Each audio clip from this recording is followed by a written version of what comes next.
So this question is asking what is antibiotic resistance. Okay. So what do you understand by antibiotic resistance? Microorganisms which cause disease or they are also called as pathogens. They develop a resistance to antibiotics. Okay. This is called antibiotic resistance. Clear? So, how is this antibiotic resistance happening? When you are infected by a bacteria.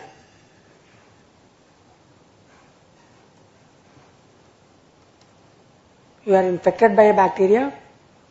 You are supposed to take, there will be researches based on which the doctors decide which bacterial antibiotic should be given to you. Okay.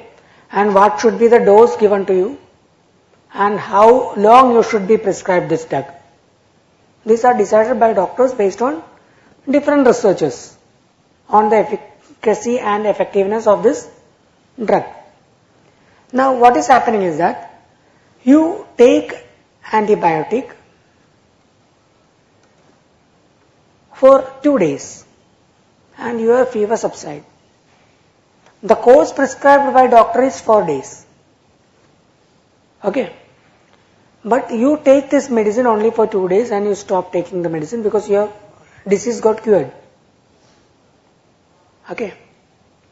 Now, this is a habit pattern seen in developed countries like India due to multiple reasons. And what happens is that the bacteria may not have been killed completely. There may be few bacteria which are alive in the body at that time, but it is not virulent. Virulent means strong enough to cause the disease. So, non-virulent pathogens are present in your body at that time. These pathogens go out of your body through different processes like maybe through droplets coming out of your nose or through your spit or urine, fecal matter, etc. This bacteria comes out. Now, this bacteria has got an experience of fighting with an antibiotic. Now, this bacteria is an experienced bacteria. Okay. Like after writing one exam, you get experience. Second time, you will be able to write better. Similarly, this bacteria has got an experience. So, this bacteria will adapt. Okay. There will be some genomic changes in the bacteria, some mutation in the bacteria by which it adapts to fight this particular antibiotic better. This is not a single incident generation of resistance. Though I say it very simply, it happens after millions of incidents. Okay. Or thousands of incidents or 10,000s of incidents or lakhs of incidents. It happens because many among us has this habit of skipping the course of medicine. Then similarly, because seeing a doctor is costlier, we also have this habit of self-treating. We don't go to a doctor. We will go to the medical shop and take OTC drugs, over the counter drugs. Maybe it is the correct medicine. You are taking it over the counter. So you don't know what is the exact dosage needed and exact course needed. So you may be taking at a lower dose. Okay. Or for a lower time period. In that case also, this pathogens which may escape will be having genomic changes which can be propagated to the next generation. And you know there is some method of sexual reproduction in bacteria also. You might have heard about bacterial conjugation. Bacterial conjugation is the process by which genetic material is transmitted from one bacteria to another. So this genome which can give resistance can be transmitted from one bacteria to another also. Okay. And according to the latest studies which happened last year, it was said that without conjugation also, bacteria is able to assimilate some genome from soil or water where there is high concentration of dead bacteria. Okay. Some studies was conducted in India only. They specifically said that suppose there is a huge population of bacteria which had this experience with fighting with this antibiotic and died, and it is in the soil. So genetic material of the bacteria will be there in the soil. The live bacteria in the soil is capable of assimilating this genetic material and develop resistance also. Clear? And the one study specifically talked about bathing in Ganga. Bathing in river Ganga. Because there will be high population bathing at the same time. So each individual bathing means around 1 lakh bacteria bathing together with that person. Okay. Some of them may be resistant. It was conducted, study was conducted, and results was there. Okay. So this is how antibacterial resistance is developed. Clear? So it is more significant in countries like India. Assess the risk from antibiotic resistance in India. 1. Why? Low income people at high proportion. Okay. We have huge proportion of poor and just rich people. Poor and just rich. Just rich means they are above the poverty line. Okay. High proportion of or high population of low income people.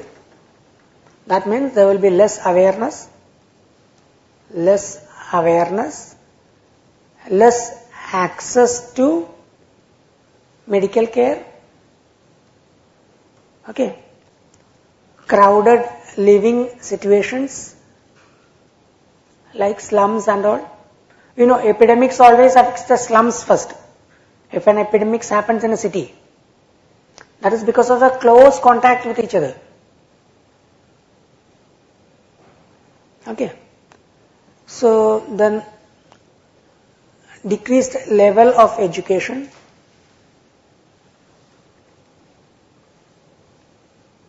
Decreased level of education. Chances of iatrogenic infections.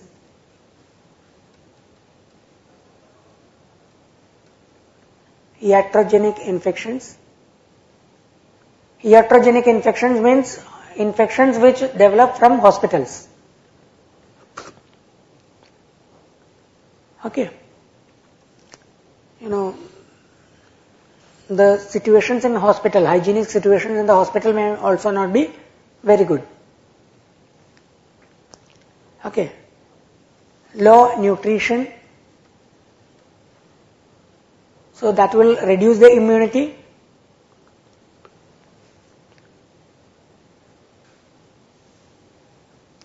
Okay.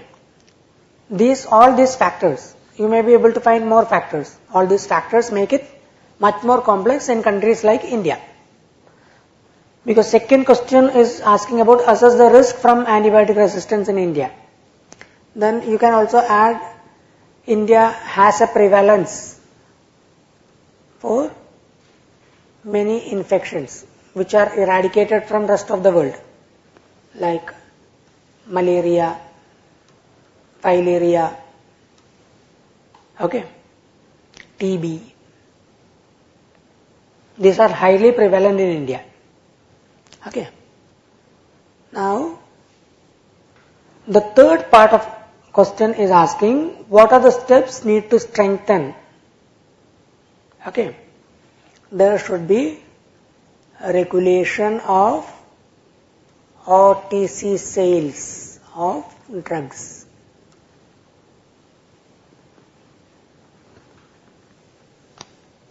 Okay. The drug should be sold only with prescription, proper prescription, and there should be proper dosage mentioned by a qualified practitioner. And you can also mention about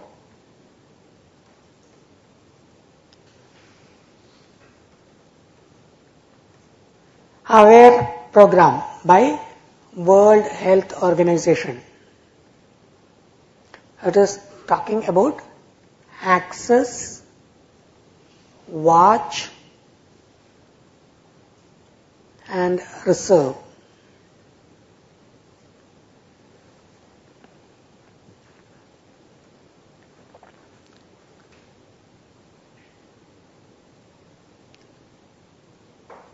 Okay. This AWARE program of WHO is talking about access, watch and reserve. That is, they are classifying the antibiotics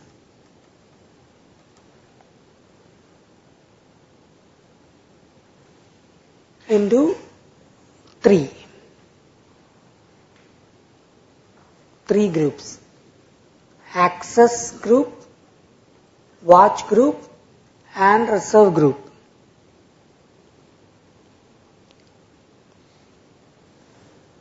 It is not assess but access.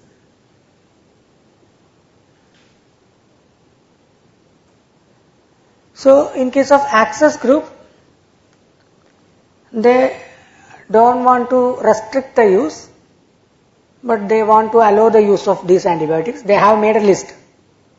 So access group antibiotics are available on prescription in the proper dosage.